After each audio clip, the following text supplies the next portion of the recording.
2015, an elite DFS Army Commando unit formed to bring high-level DFS strategy to the masses. Today, hated by DFS sharks and lineup sellers alike, they continue their quest to turn dope into DFS pros.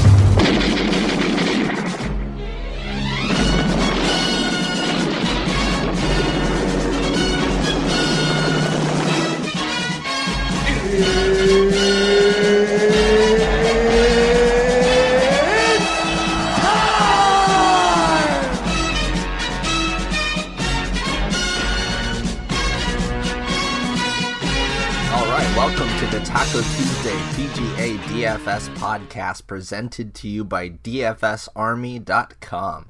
If you like what you hear on the pod and you want to come check us out and check out our premium tools, the research station for all of the statistics you could possibly need broken down for this course, that I'll be going over while I go through this podcast, and the Domination Station lineup optimizer, then come check us out. Use the link in the description, DFSArmy.com.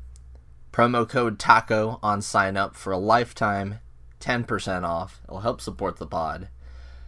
On to this week, the Firestone Championship South course will be hosting the Bridgestone Invitational, the third installment of the World Golf Championships this year. And the WGC events, as we call them, are some of what we'd call no-cut events. There's no cut after Thursday. Usually the top 70 in ties make it onto the weekend.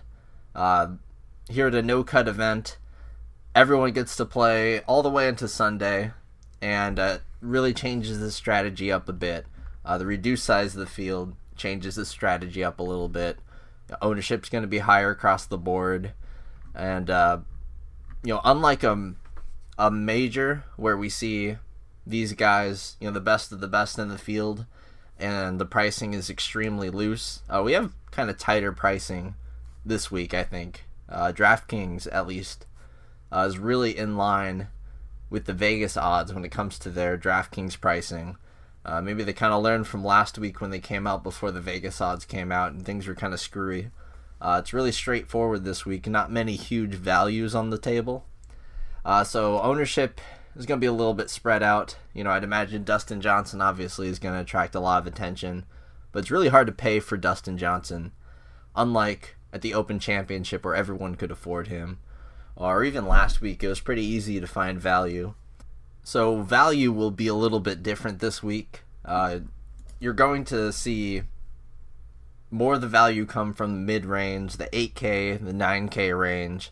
That is where the bulk of the value comes from. You will want to play the guys in the 10, 11K range. It's just really, really hard to actually afford them. There really aren't that many plays down the 6K range that you want to make. I mean, the options are very, very limited. I know one or two of these guys is going to go off, and you can try and go after one of these guys down here, but I think only 4 out of the 12 guys in the 6K range that played the Open Championship made the cut there. We've got just a lot of guys coming in that had wins earlier in the season or something to qualify for here, but are just in really bad form. And that's pretty much what the bottom part of this field looks like. Just a lot of unsavory plays, and a lot of the value you're going to want is going to come from the 7 to 8 and 9K range. So your mid-range lineups, we've seen the last few weeks, the studs and duds lineups have been kind of the go-to. I think mid-range is kind of the best way to focus here. It gives you a really nice core. And for statistics, I think you really, really want to look at obviously fantasy scoring stats, fantasy points gained, birdies gained, showdown fantasy points gained. You really just want to find guys who can put up these big fantasy points. Not a lot of eagles to be had with only 2 par 5s on the course. That's a very, very, very long par 70. So 7 long par 4s, 3 long par 3s. Those are the only real hole types that stick out. You're going to want guys good in those ranges. The long par 3s are really long. They will really test you here. And there's also a 667-yard par 5, which is just monstrously long. So you're going to want to pick guys. I guess you want guys with overall acumen, especially guys that have been here before. Course history is kind of important here. You see a lot of guys continually coming like in the top 10, but when looking at stats overall, usually you'll want to look at things like made cut percentage, and that's just not going to matter at all this week. Don't look to that. I'd look more to adjusted field rank, definitely fantasy points gained. That's going to be a really huge indicator of who you're going to want to pick here. A couple of tools that I added to the showdown tools. I'm always adding stuff. I added good round percentage and bad round percentage. Pretty much the percentage of the time that they gain multiple strokes to the field in any given round, and then bad rounds, of course, when they're losing multiple strokes to the field. So you can kind of get a sense of, you can see players' scoring averages and stuff, and see who's a good overall player. But this will show you just whether they're a player with upside and with some bad rounds to go in there with them, like say Dustin Johnson, 50% good round percentage, also a 16% bad round percentage.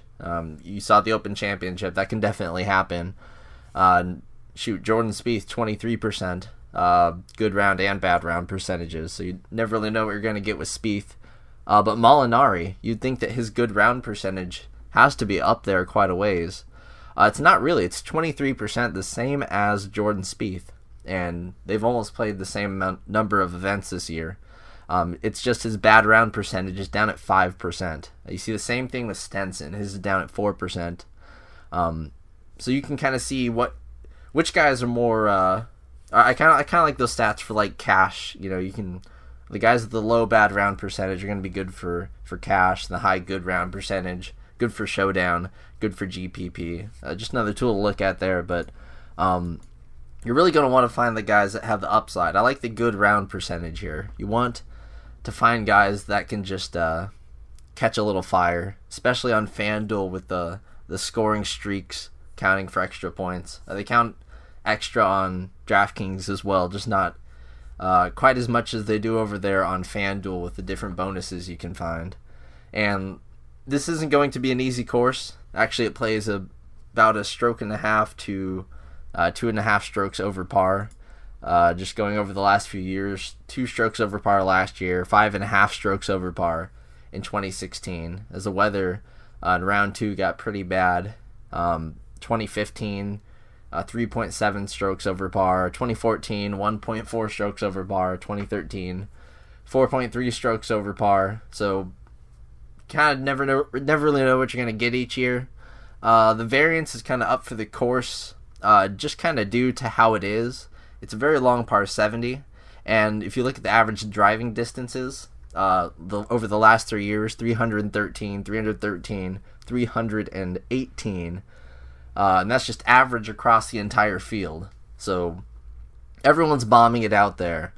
You have to hit your driver out there because the approach shots are just daunting, but the course is just so long with the very long par 4s, and especially that par 5. Driving accuracy, every single year we see it under 50%, and that's because guys are going to their driver. It's pretty much the opposite of like the Valspar Championship. It's not a less than driver course. It is very much a driver course. You have to bust it out. I mean, it's the length of a par 72, but it's a par 70. Greens regulation percentage, it's going to be absolutely huge here. Looking at our historical performances tab, really cool thing to look at. Just looking at the top scores overall and how different statistics correlate with fantasy scoring. When you're looking at just the statistics from the event played, driving distance comes in over accuracy. You're going to need to be able to bomb it out there. But overall, we see strokes gained approach and greens regulation percentage come in as the biggest factor, followed by putting and then strokes gained off the tee, and then strokes gained around the green. And you kind of see them correlate a little bit more than we do on average with the event correlations.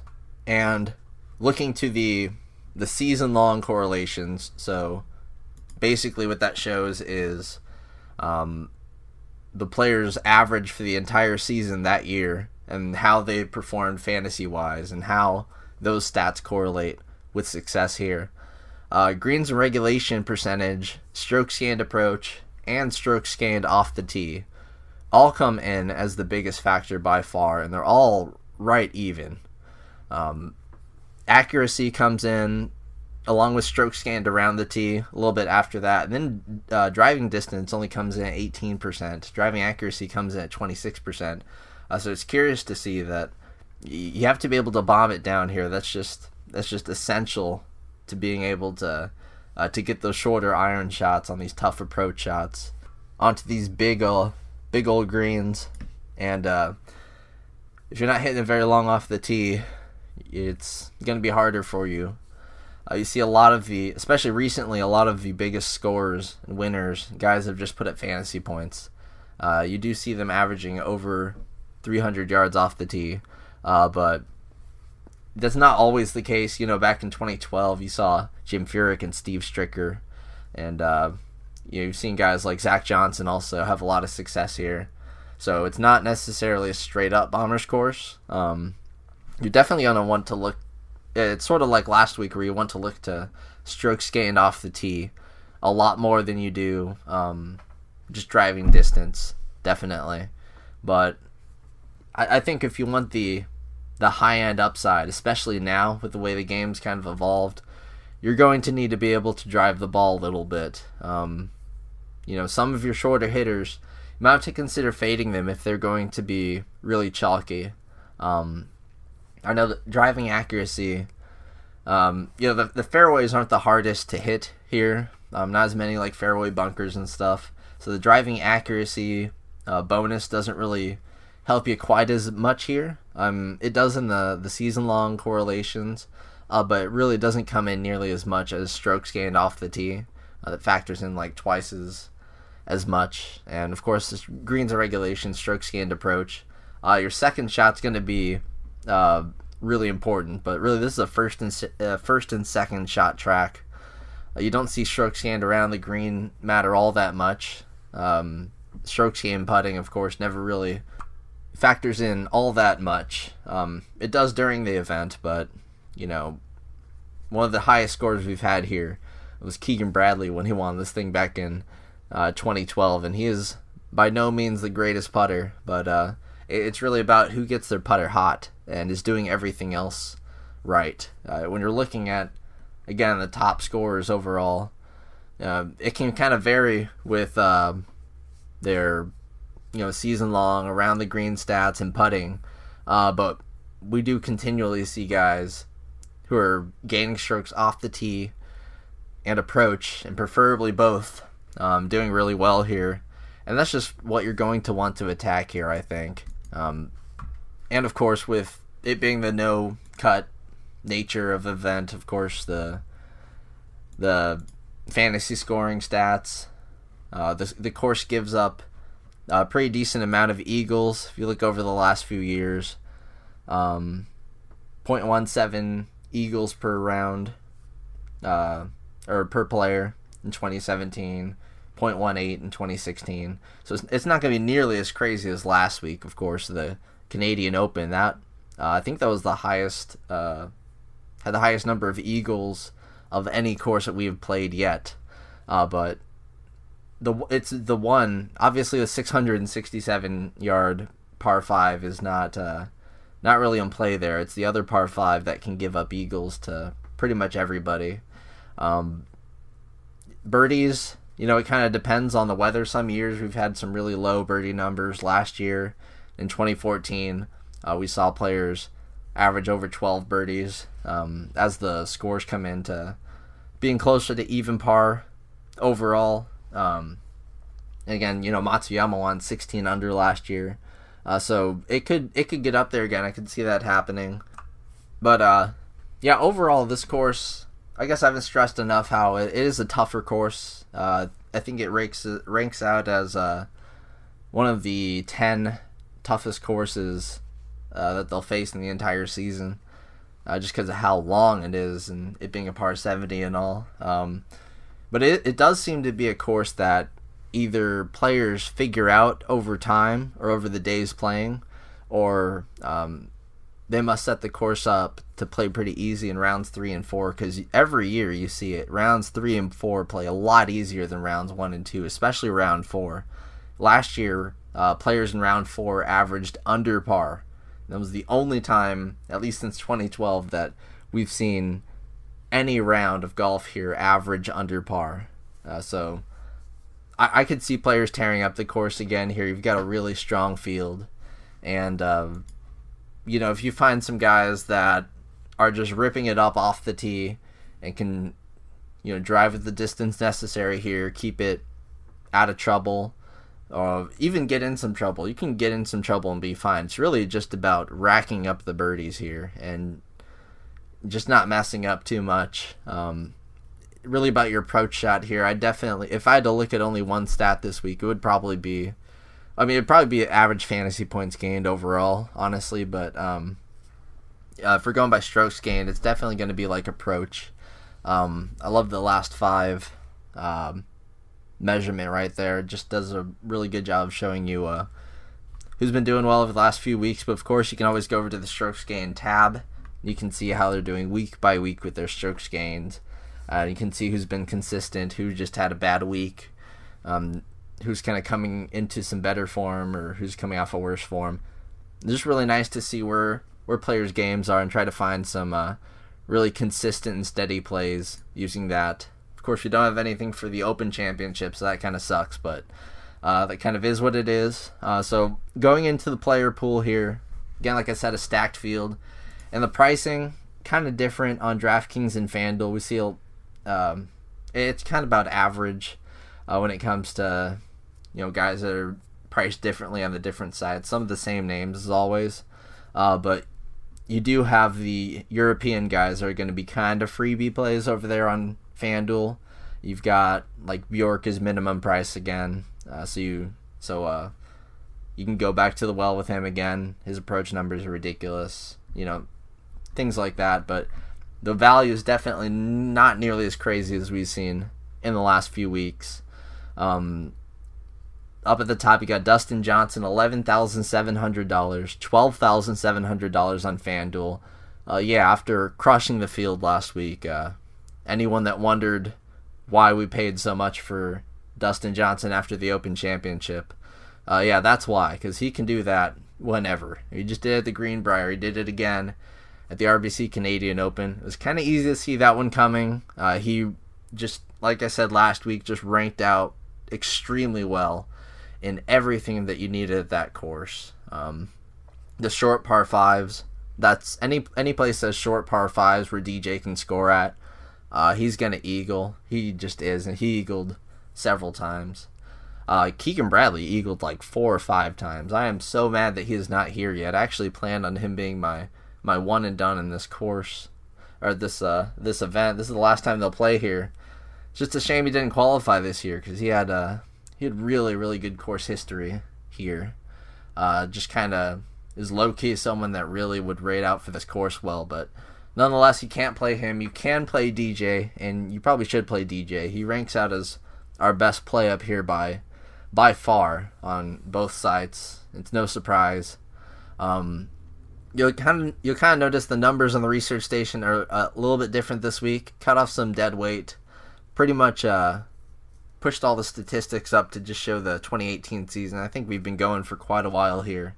The entirety of 2018 is a pretty good kind of longer form sample for what we have right now. And we have data on pretty much everybody at this course except for Jaco Allers, who has no PGA Tour starts yet. Everyone else has at least one that we can look at. But yeah, you'll see the numbers a little bit different, but they're going to be a little bit more accurate. I know some guys that were balling out in 2017 that had kind of fallen off are still kind of being pushed up a little bit with the form numbers. So we'll be adding to these by the end of the season. They'll be in a pretty good spot again as far as sample sizes go. But at least everybody is looking to be in the double digits here for the most part. So that's good. But yeah, looking at the fantasy scoring stats, the the projected course score.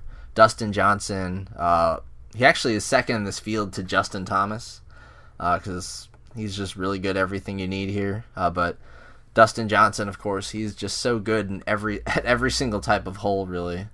The long par fours are going to be something that we're looking at this week, of course. And he crushes those. He crushes the short par fives, so he can probably eagle that hole time or two this week. Overall, a fantasy point per hole, no one matches him. Average fantasy points gained, 39.3. He averages 39.3 more fantasy points than the average player in any given field that he has played so far this year.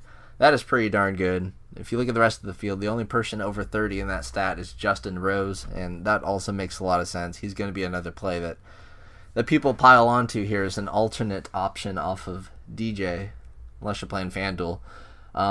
So yeah, Dustin Johnson, if you're looking at the off the tee and approach stats for stroke gained, doesn't matter what sample size you're looking at, whether it's last time out when he crushed the last 5 season long, over one stroke gained in every category, just killing it, and then also gaining strokes around the green and putting just consistently week after week after week, positive in every single stat there. The last time he's had a negative strokes gained performance was he lost 0.3 strokes around the green at the Memorial. I think that's pretty darn forgivable. So you don't really need to make the case for DJ. He's 8-1 right now. Favorite to win this field. Just crushed last week. Adjusted field rank of 92%. The guy's incredible. Just play him. He's going to be chalky. Or fade him if you want to, but you know he's not going to miss the cut. You're going to get 4 rounds of DJ scoring, which is kind of hard to pass up here if you can afford him. You've got Rory McIlroy at $11,300. He'd been in kind of a rough spot, but recently he's kind of gotten it together. Runner-up at the Open Championship, and we saw him 12th at the Travelers. He has a really good course history here. Barring is not the right word there. I guess barring a withdrawal, I will play Rory. I'll put that. But if you're looking outside of the withdrawal that he had in 2015, which is something that's also going to kind of be a factor here. This course, you see a lot of withdrawals with the no-cut nature of the event. Some guys will just hit one ball off the tee to guarantee a paycheck, and then they'll withdraw. But withdrawals aside, he has a really good course history here. Lots of top 10s, lots of top 5s. Winner in 2014, top 5 last year. I know overall he's questionable this season. Been really bad with the putter lately, but recently, well, all the time, he's always gaining strokes off the tee. That's his bread and butter. He gained a stroke approach last time out, and that's not even the Open Championship. That was at the Travelers Championship. We don't have the strokes gained numbers from the Open Championship, so I'd imagine they'd be a lot better with that counting, because he had a really good week. So if his approach game is back to being on point, over the last 5, he's been pretty much dead even, average. His around the green game's really, really good. So I guess it'll help with a lot of people taking their second shot out of the rough. It's just been that putter that's shaky, but that can turn around any given notice. And this is actually kind of unique greens that we have here. It's bent grass mixed with Poa and Nua. I don't know if we see that anywhere else on the PGA Tour. So who knows? Maybe these weird greens are just the change that Rory needs. I know that I like Rory a lot this week. He doesn't really rate out all that well. His numbers overall just haven't been that great. If you know who Rory is and what he's capable of, especially here at this course, he could definitely have a good performance here. And of all of the studs, he rates out the best in long par 4 scoring, fantasy scoring. So, I think I can overlook some missed cuts at places like the U.S. Open and the Players Championship. I know that those are some larger fields that were, kind of almost a little bit similar to this event. Like I know the Players, it's a par 70. You really need to hit your approach shots and all.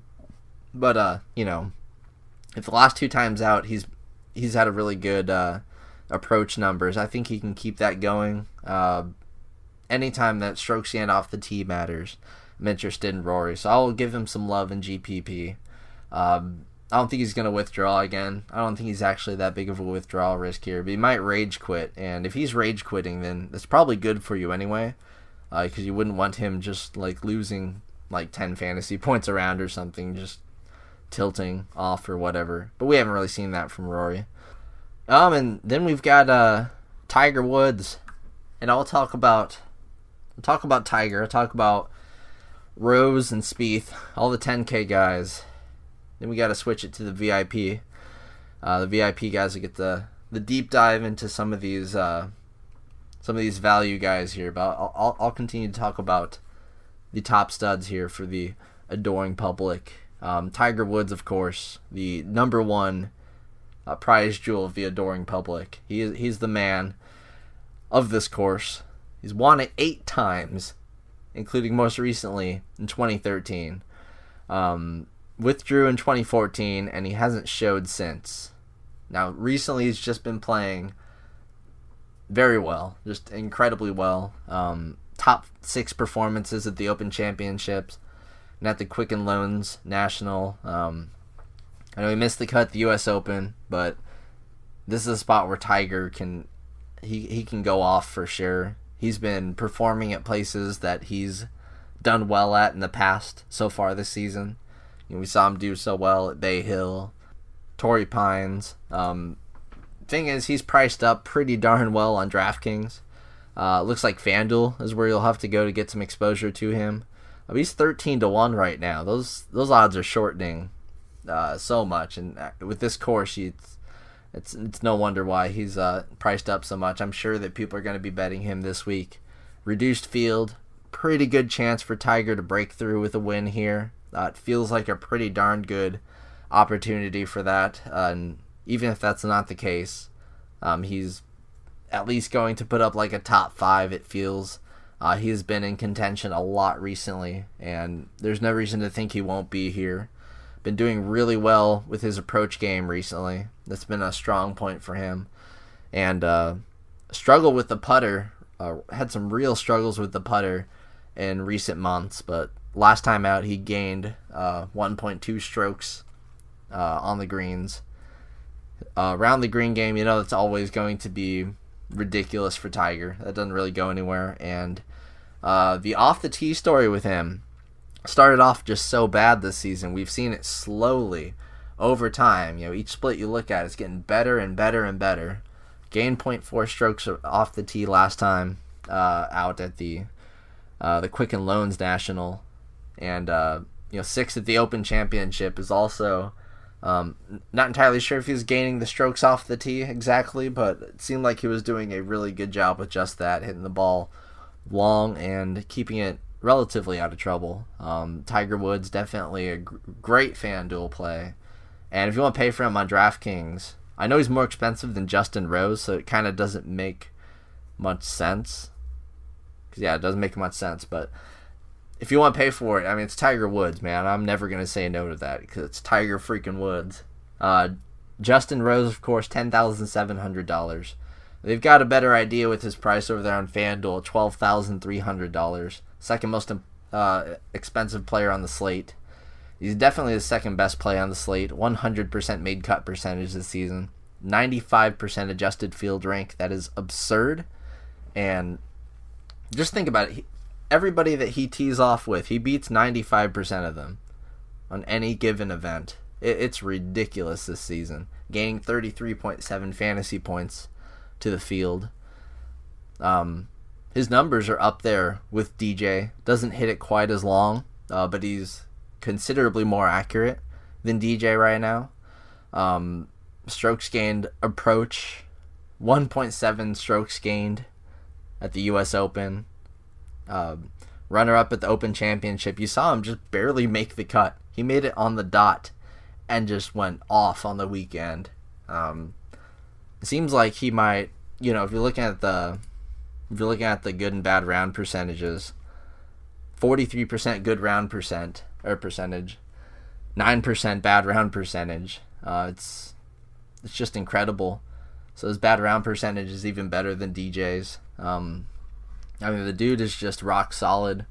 He's going to be chalk, but he's pretty much always chalk at this point. You definitely take him in cash, like very strong cash play, and then just consider him a GPP as well, because he can just go off here. Had a really rough go at it last year, finishing 63rd in this field and 46th in 2016. But look any farther back than that, and it's pretty darn good. 3rd in 2015, 4th in 2014, 5th in 2012. I think Rose definitely, just with what a heater he's been on this entire season, there's nothing wrong with that play at all. So far I want to play everybody. You can't. You have to pick who you like the most, but it's really easy to see why people like Rose. And then Jordan Spieth, probably going to be, with all the options up here, I don't see a lot of people going to Spieth. He does have good history here, though. 3 finishes T13 or better in the last 3 years here at Firestone. 3rd in 2016, tied with Jason Day there. 9th place finish at the Open Championship. He was the 54-hole leader. It kind of blew up a bit on Sunday. Much to many people's chagrins or displeasures. Spieth, and kind of an alienating figure. Had been losing strokes both off the tee and approach recently. So, statistically it didn't really work out there, but the Open Championship he was doing really well. As far as this course goes, he's good at the long par 4 scoring. Forgot to mention that with Rose also. Rose is also ridiculous at that range. Just another reason to use Rose here. I'm going to have to use Rose definitely in cash, and then probably a good amount in GPP or whatever. But Jordan Spieth, just compared to guys around him, compared to Rose, unless Rose is like 3 times the ownership of Spieth, it's hard to really consider playing Spieth over him.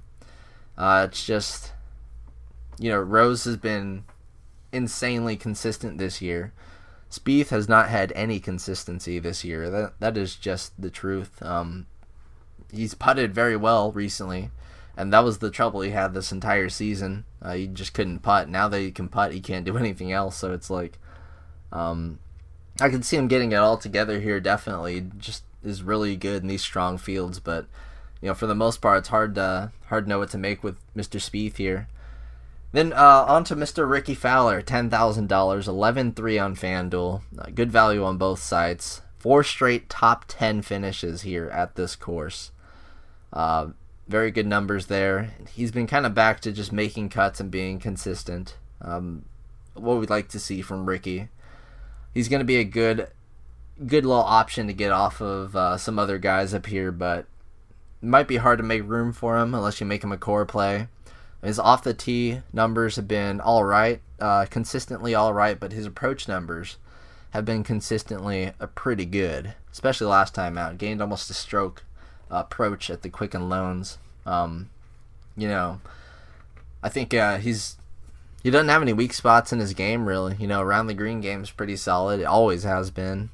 Putting, he's always been a top-tier putter. He's just a well-rounded player at a course that rewards well-rounded players, and it's rewarded him in the past for being a well-rounded player. He also finished 2nd in 2011, so I really like Fowler as well. If you can start your cash game like Rose Fowler, that's pretty much a perfect start there.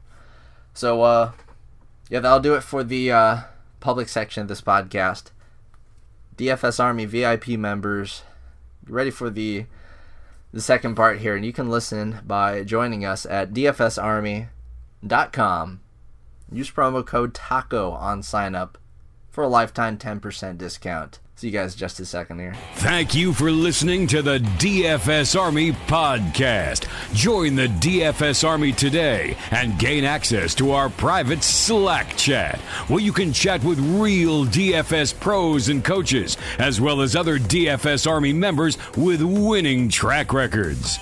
Also included in your membership is access to our premium articles, DFS Army weighted projections for every sport we offer, from NFL to MMA, weekly player picks and cheat sheets, the strategy vault of timeless concepts, and the DFS Army Domination Station, a truly state-of-the-art lineup optimizer, offering your personal projections or ours. The DFS Army membership is the best value across the industry.